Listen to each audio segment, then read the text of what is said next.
400 kilometre है।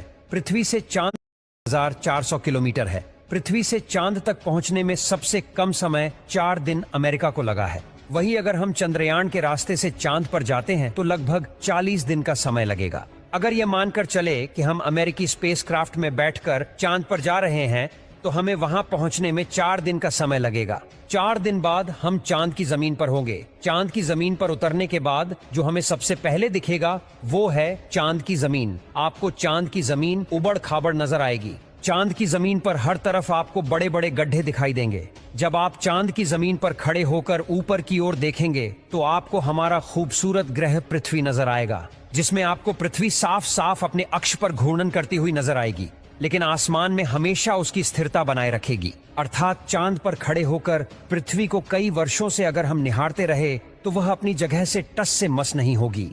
चांद का गुरुत्वाकर्षण पृथ्वी के मुकाबले 6 गुना कम है, यानी चांद की जमीन पर जाने के बाद हमारा वजन 6 गुना कम हो जाएगा। यदि पृथ्वी पर आपका वजन 60 किलो है तो चांद की सरफेस पर आपका वजन केवल 10 किलो ही रह जाएगा। यानी चांद की जमीन पर उतरने के बाद आप अपने आप को काफी हल्का महसूस कर रहे होंगे। आप इधर उधर आसानी से उछल पाएंगे।